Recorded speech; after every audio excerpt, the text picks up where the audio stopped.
আমাদের ভালো লাগাতে সকলকে অনেক অনেক অনেক স্বাগত জানিয়ে আমার আজকের গল্প আরম্ভ করছি। আজকের গল্প পুলিশ। গল্পটি তাহলে শুরু করি। প্রথমেই বলে রাখি, আমি যে সময়ের পরিপ্রেক্ষিতে গল্পটা লিখেছি তখন মোবাইল ফোন ছিল না, এমনকি সব মধ্যবিত্ত ঘরেও ল্যান্ডফোন থাকতো না। মা, তোমার সঙ্গে কিছু কথা ছিল। ও খোকা, আয় আয় বস। তোর তো এখন সময়ই হয় না আমার সঙ্গে কথা বলার। মা, তুমি জানো তো আমি কেমন ব্যবসার কাজে সব সময় ব্যস্ত থাকি। এত টাকা পয়সা রোজগার করছি, সে তো সব তোমাদের জন্য। তুমিও বলছো, আর সব সময় তোমার বৌমা তোমার নাতনির তো অভিযোগের শেষই নেই। তা খোকা, টাকা পয়সা লাগে সে কথা মানছি, তা বলে ওরাও তো চায় তোর সঙ্গে গল্প করতে, কোথাও বেড়াতে যেতে। যাকগে, যা বলতে এসেছিস সেটা বল। মা, তোমার তপনকে মনে আছে? তপন মানে রমাপদ গুহর? হ্যাঁ হ্যাঁ, কাকুরই বড় ছেলে তপন। রমাপদ কাকু তোমার নাতনিকে পছন্দ করেছে, বিয়ে দিতে চান উনি ওনার ছেলের সঙ্গে। মণিমালা দেবী বলেন, না না, রমাপদ তো প্রমোটারি করে শুনেছিলাম, ওর ঘরে আমি আমার নাতনির বিয়ে দেব না। একবার তো জেলেও ঘুরে এসেছে শুনেছিলাম। আহ মা, ওসব পয়সাওয়ালা লোকেদের হয়েই থাকে। এখন ওরা তোমার ভবানীপুরে থাকে না, নিউ টাউনে বিরাট বড় বাড়ি করেছে, 10-20টা চাকর বাকর। আমাকে কাল রাস্তাতে দেখতে পেয়ে তুলে নিয়ে গেল। খোকা, তুই এত তাড়াতাড়ি তুলির বিয়ে ঠিক করে ভালো কাজ করিসনি। ও পড়াশোনায় কত ভালো, প্রতি বছর স্কলারশিপ পাচ্ছে। আর তাছাড়া তুই তো জানিস খোকা, ও পুলিশ হতে চায়, কটা পরীক্ষাও তো দিল। দেখো মা, ওসব পুলিশ টুলিশ আমাদের ঘরে দরকার নেই। পয়সাওয়ালা ছেলে, ওর সঙ্গে বিয়ে হলে 2 হাতে টাকা খরচ করবে, তখন পুলিশের ভূত মাথা থেকে পালাবে। দেখছো না তোমার বৌমা কি সুন্দর আমার টাকা নিয়ে ওড়াচ্ছে, মানে ওর শখ আহ্লাদ পূরণ করছে বলছিলাম আর কি। বলেই হা হা করে হেসে ওঠে। শুনেছিলাম তোমার বৌমারও নাকি কী সব হবার শখ ছিল।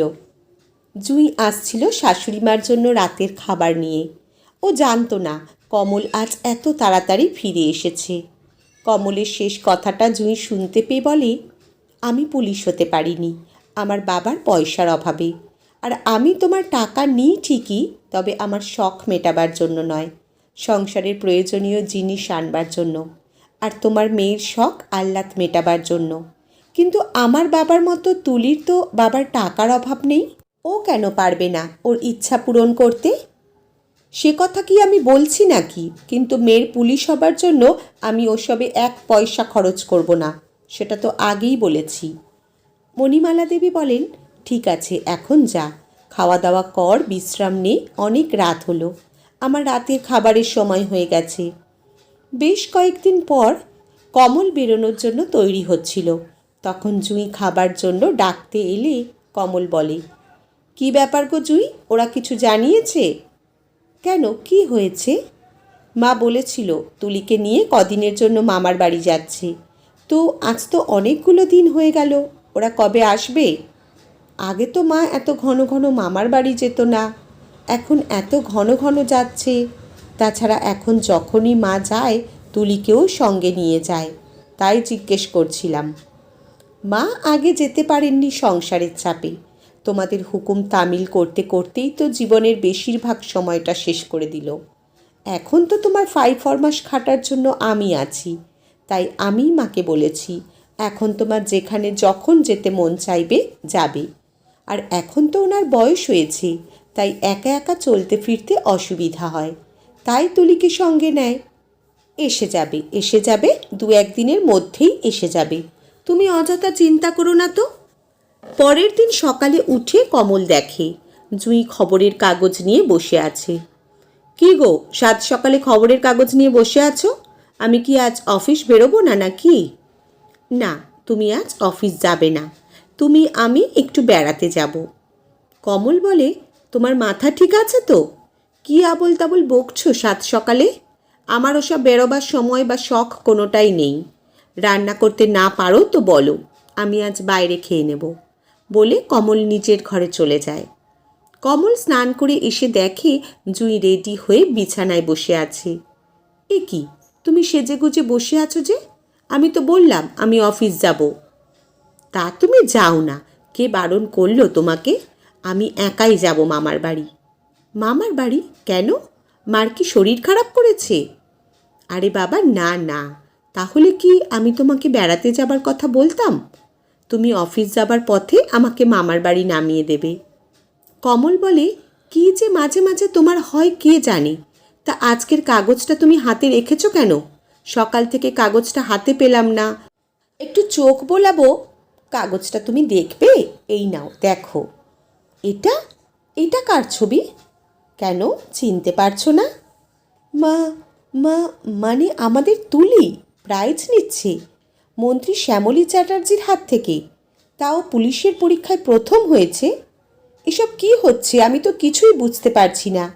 মা তুমি মিলে এইসব করছো? জুঁই বলে, না গো, আমরা দুজন করতে পারতাম না যদি না সুমিত আমাদের সাহায্য করত। সুমিত মানে ছোটো মামির ভাই। আর আরও একটা চমক আছে। আরও চমক? হ্যাঁ, আরও চমক।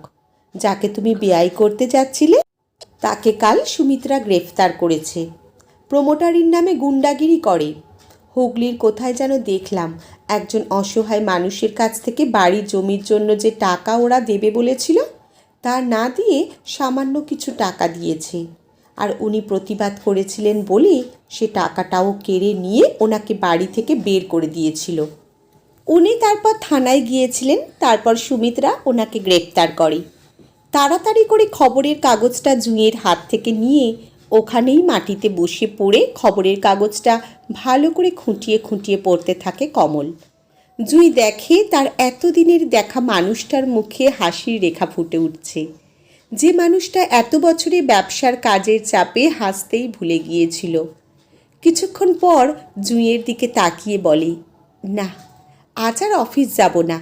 চলো আমিও আজ তোমার সঙ্গে মামার বাড়ি যাই। ওখানে গিয়ে সবার সঙ্গে কিছুক্ষণ আনন্দ করে মা আর তুলিকে নিয়ে ফিরব। আর এবার থেকে মাকে আর তুলিকে মামার বাড়ি যেতে হবে না। এখন থেকে তুলি আরও বড় পুলিশ অফিসার হতে যা যা প্রয়োজন, পড়াশোনা পরীক্ষা সব ও নিজের বাড়িতে থেকেই করবে। আমাকে লুকিয়ে করার দরকার নেই। তুমি তো আর এই বয়সে তোমার শখ পূরণ করতে পারবে না। এবার থেকে আমরা সবাই আমাদের মেয়ের সব শখ পূরণ করে ওর মাথায় আশীর্বাদের হাত রেখে আমরা সুখে থাকব। জুঁই বলে, ওহ, তোমাকে তো বলতেই ভুলে গেছি। আগেরবার মা যখন মামার বাড়ি গিয়েছিল তখন সুমিতের মা বলেছিলেন সুমিতের সঙ্গে তোমার মেয়ের বিয়ে দিতে চান। আমাদের মতামতের অপেক্ষায় উনি আছেন। আজকের গল্প এখানেই সমাপ্ত।